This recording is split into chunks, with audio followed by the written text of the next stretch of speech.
guys? It's Thursday night test and tune. We're at Galot Motorsports Park. I'm down here tonight. We're going to help Chris a little bit with this Ranger. Please comment, like, and subscribe. Head on over to turbojohnracing.com to pick you up some merchandise and hit that join button if you want to participate in some weekly live chats.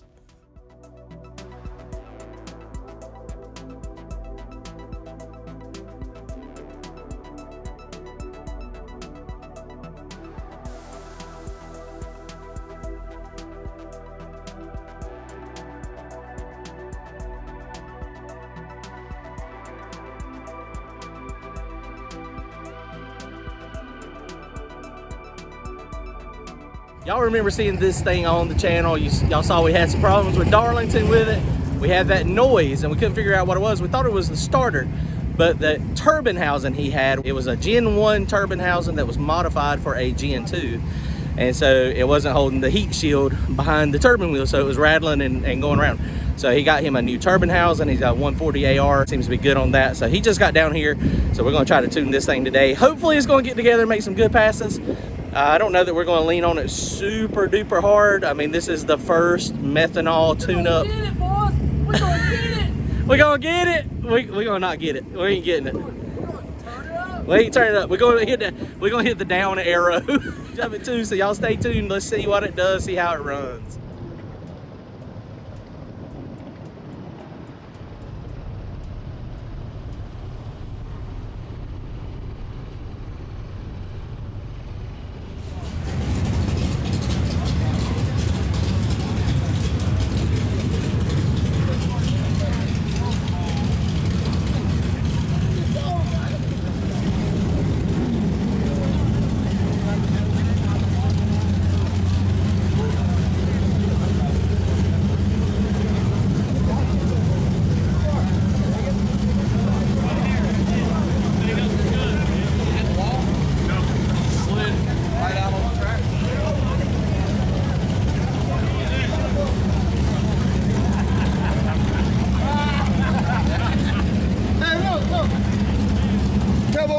What's up, man? Turbo John, ready? Turbo John, what you got in there?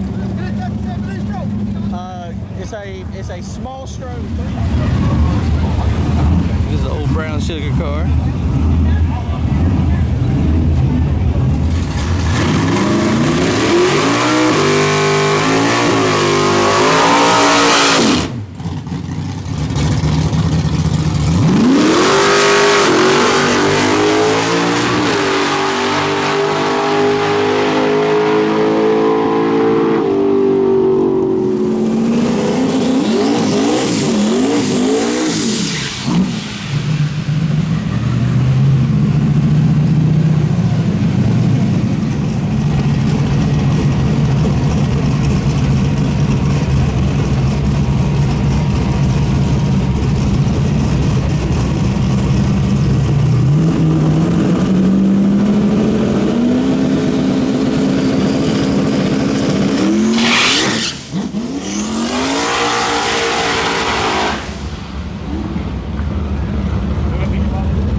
spun. Obviously, you saw it spun. It made a lot of boost down track. His wastegates may be too small.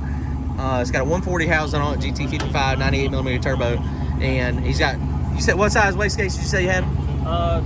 238 precision. 238mm wastegates. So it may be too small, and the reason I say that is here's the data log. So that was our first pass, and you can see it left pretty close to what we thought it was going to. 6.3 pounds of boost. And right here, the converter grabbed the motor, and that's where it starts really applying power. And that was at 0.6 seconds into the run, and you see it was the boost was coming straight up. This boost curve was coming. It was right there where it grabbed. It was at 15 pounds of boost, and you can see the boost was just coming. And then it knocked tires off, spun right there, but that was at 30 pounds of boost at 0.96 seconds. That is, woo, that's strong. Pedaled it, and it come back, took a little bit of recovering, and then it made 40 pounds of boost down track. So we only had 20 pounds of dome pressure on it. So we were talking about, you know, boost and back pressure and, you know, different type of, you know, scenarios. And so since we only have 20 pounds of dome pressure on it, it bled it all off right there. So since it only had 20 pounds of dome pressure, there's a safety that kicked in, and it dropped the dome pressure, and it was still making, it still made boost. So the wastegates were fully wide open, and you can see right here, we were targeting 20 pounds of boost. That 20 pounds of CO2 pressure is what it should have been, but you see it's at 0, and we still had 40 pounds of boost. So the wastegates are too small. It needs bigger wastegates. And if you go look in the actual, let's see what the data, it says safety, we got it revert back to wastegate, must have, I don't remember, it's been a while since I messed with it. So let's see, there's your safeties down here, the boost safety, 40 PSI, revert to wastegate. So that's what it did. So it needs bigger wastegates, but we're gonna turn it down, we'll turn the ramp down. It's gonna be, I don't know if he's gonna get it, he probably won't be able to get a full pass on it tonight because it's gonna try to make 40 pounds of boost. I mean, we can theoretically turn that boost safety up. I mean, when you look at the data log, I was within, I wanted it to be, I've already cleared this out and transferred the learning curve, but I wanted it to be a little bit rich, and I was, you see it was correcting, just the target was 3.7 and it was at 3.6, so it was pulling a little bit of fuel out. Air fuel ratio was pretty close. I mean, I was able to get it pretty close. Right there on that little spot was off on the transition boost where he pedaled it, but then down track I was, I mean, within 3 or 4%, 5%. That's not bad. I'll take that all day. So, all right, we're gonna keep trying. Okay, so we just checked the wastegates, and we think the wastegates are stuck. So maybe the wastegates are not too small, because it was able to control boost last time, and this time it was not controlling it at all. Now, methanol does have more volume coming through the exhaust, but I wouldn't think it would be that bad to go from 25 pounds of boost to not being able to control it at all. It is a bigger turbo now. It's a 98mm turbo instead of a 94. But he's going to snatch the wastegates off. We put CO2 to the side of the wastegates, trying to check it, and it didn't feel like they were moving. Usually you can hear them kind of clunk up and down. So we're going to, that would explain why the boost come on so hard, is because it was not following a curve. It was just making that's just like you slammed the wastegates down, Chris. You said, I want to go as fast as I can go and go 110 60 foot. All right, here you go. John Daughtry is ready to outrun any junior dragster on the property with an 893. Each junior dragster ready. So once again, if you're not in the car, we don't need you in the Chase Road. Did you hear John Doc is down here with the Stranger Danger Ranger, and Bennett just We know you don't up there. he just said John Doc is ready to race any junior dragster out here. He's a fool. Oh my God, that's funny. We're trying to play nice. That is a trip. This is what we have to do. Okay, so check this out. So you see this spring. So this thing was frozen solid. It would not move at all. And as soon as we got the bolts loose, it loosened up. But so I've got like a little starter spring in my wastegate. This is supposed to be like a 3-pound spring, but you don't necessarily have to have a spring in it, because you know the way we run these things, we don't have it on TPS modulation. So generally the you know, it's got dome pressure on top of it anytime it's running. Now he'll reach over there and screw the turn the valve, and turn the CO2 off so he's driving down the track. So this thing might leak a little bit and sound like a little tractor, sound like an exhaust leak, but as soon as he turns the CO2 on, it's going to plop it down and it's good to go. So I've got a little, like I said, I've got a starter spring in mine in both of my wastegates out of like a small block Chevrolet starter. It probably is a 1/4 pound. It has no resistance on it. It's just enough to make this valve so it doesn't flutter. But there's a lot of people that don't run springs. I've run them without and I didn't have any issues. The only reason that I put a spring in mine is because my valve was naturally up like this, and so it would sound really bad when it had no CO2 on it. But his goes mostly shut, so we're gonna be good to go. Man, this truck works us to death every time we come to the track. So it also had a blow-on header gasket, so they are putting the header gaskets on it, or a header on it. He's raised in the back of the car. Wastegates are on and working. Cranked it up and had a massive header leak. So this thing works. Luckily, I ain't got to do all the work today. I appreciate the buddies coming out. That's awesome.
Okay, so that ran, left on the same amount of boost, 6.3, and it spun. You can see it did okay. It looked like it was following the boost curve early, but he pedaled it a couple times, and you know, we couldn't really tell. That point right there, though, it had 24 pounds of dome pressure and 33 pounds of boost, and then he let off of it because it kind of jumped sideways. So once again, the truck at Galot is a fail. We have failed again. We always fail when we're at Galot, but we're at the track, we're having fun, so I guess that's always a win. So he's on to Mickey Thompson Pro Bracket Radials too. Track was in pretty decent shape. It was reasonable, but you know, it's one of those things. I mean, in order to make these tires go down on a lot of power, everything's kind of got to be perfect. And he made some changes to the back suspension too. So here's the first outing on methanol. So I mean, fairly productive. He said he's really happy about the way the 98 millimeter on methanol feels. It feels really good. Had a good time. All right, guys. Well, y'all comment, like, and subscribe. Make sure to go to turbojohnracing.com and pick you up some merchandise, and hit that join button if you want to be involved in some weekly live chats. We had fun last night. We were on for like an hour and a half. My goal is like an hour, but apparently I like to talk. All right, y'all take care. We'll see y'all soon.